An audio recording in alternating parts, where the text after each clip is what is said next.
Hallelujah, praise the Lord. आज हम प्रभु की स्तुति करते हैं, प्रभु की प्रशंसा करते हैं आज के दिन के लिए और परमेश्वर के उस अनुग्रह के लिए जो आज हम सभी के ऊपर हुआ है। उस अनुग्रह की वजह से ही आज हम जीवित हैं, सुरक्षित हैं, इसलिए हम प्रभु को धन्यवाद देते हैं। आज परमेश्वर के वचन में से हम कुछ बातों को सीखना चाहते हैं और मेरी ये प्रार्थना है, पवित्र आत्मा हमारी सहाय करे, पवित्र आत्मा हमें अगुवाई दे, पवित्र आत्मा हमें सामर्थ्य दे कि हम उस वचन के अनुसार चलने पाए। आमीन। प्रभु का वचन मरकुस उसका 10वां अध्याय और उसकी 17 से 22 आयत में कुछ ऐसी बात को बताता है। Gospel of Mark chapter 10 verse 17 to 22। यहाँ पे प्रभु का वचन एक जवान व्यक्ति के बारे में बताता है और वह जो जवान था वो प्रभु यीशु मसीह के पास दौड़ते हुए आता है और घुटने टेक कर एक बहुत महत्वपूर्ण सवाल प्रभु यीशु मसीह को पूछता है।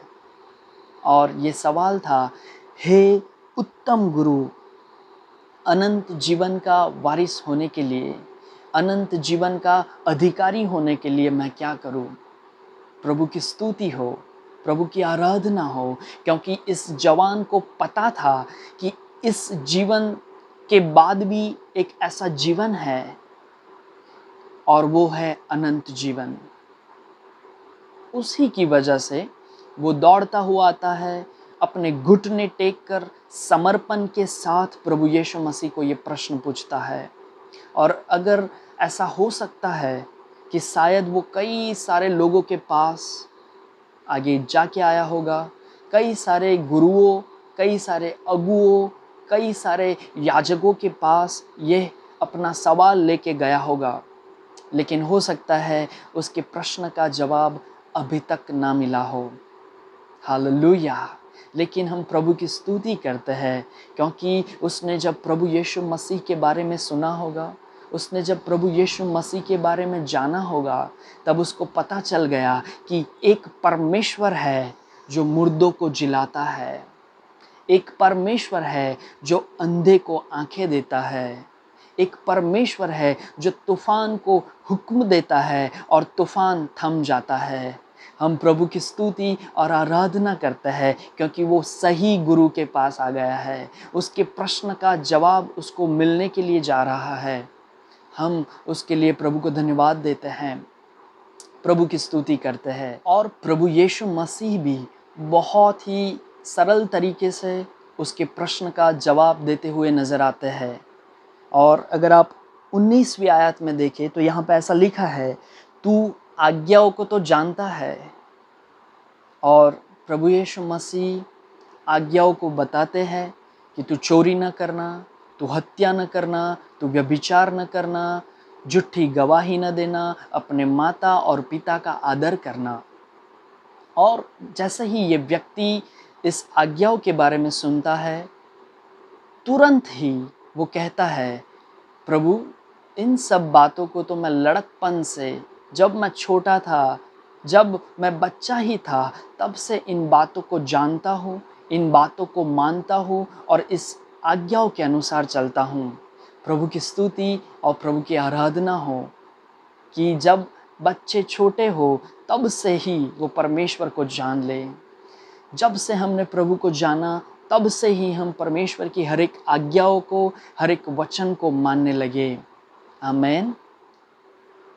लेकिन अगर आप 21वीं आयत में देखें तो यहाँ पर कुछ अलग सी बात को लिखा है और वो ये है, यीशु ने उस पर दृष्टि करके उससे प्रेम किया। प्रभु की स्तुति हो, जिसको प्रभु यीशु मसीह प्रेम कर ले वो धन्य है।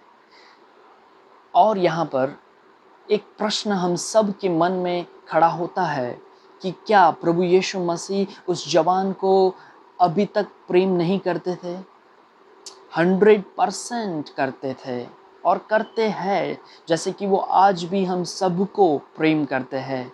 वैसे ही उस जवान को भी जो जब से वो आया वो प्रश्न को लेकर तब से ही प्रेम करते थे, लेकिन जब प्रभु को ज़्यादा प्रेम उभर आया तब प्रभु यीशु मसीह ने उसको ना कार दे दी, तब प्रभु यीशु मसीह ने ना उनको एक मकान दे दिया, ना प्रभु यीशु मसीह ने उसको यूएसए, यूके या कनाडा का वीज़ा दे दिया। लेकिन जब प्रभु यीशु मसीह को उसके ऊपर प्रेम आया तब परमेश्वर ने कुछ महत्वपूर्ण बात उसको बताई। हालेलुया! हम प्रभु की स्तुति और आराधना करते हैं।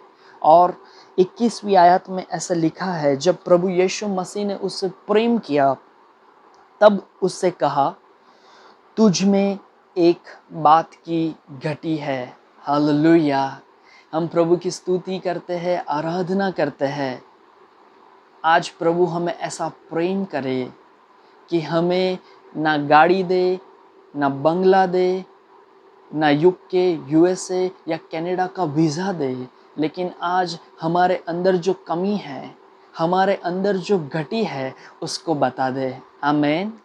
और जैसे कि परमेश्वर का वचन पहला समूएल और उसका 16वां अध्याय और उसकी 7वीं आयत, 1 सैमुएल चैप्टर 16 वर्स 7, यहाँ पर प्रभु का वचन ऐसा कहता है, क्योंकि यहोवा का देखना मनुष्य का सा नहीं है। मनुष्य तो बाहर का रूप देखता है, परंतु यहोवा की दृष्टि मन पर रहती है। Praise the Lord. प्रभु यीशु मसीह की दृष्टि उसके मन पर थी, उस जवान के मन के ऊपर थी, क्योंकि उसने जब कहा कि प्रभु मैं तो सारी आज्ञाओं को मानता हूँ, लड़कपन से मानता आया हूँ। शायद ऐसा हो सकता था प्रभु यीशु मसीह बहुत खुश हो जाते और उसको अनंत जीवन दे ही देते।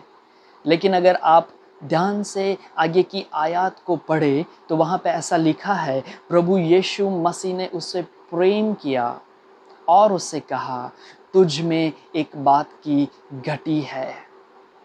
जब प्रभु यीशु मसीह हमें प्रेम करते हैं, हमें और शुद्ध और पवित्र करते हैं। और आज मेरी ये प्रार्थना है, पवित्र आत्मा हमारे अंदर की जो कमी है, जो घटी है, उसको हमारे आगे प्रकट करे, ताकि हम और शुद्ध होने पाए, ताकि हम और पवित्र होने पाए और परमेश्वर के योग्य जन व्यक्ति बनने पाए। आमीन। प्रभु आपको आशीष दे। प्रभु यीशु मसीह का अनुग्रह और प्रभु यीशु मसीह की शांति जो सर्व समझ शक्ति से परे है, वो आप सभी के ऊपर बनी रहे। आमीन। God bless you.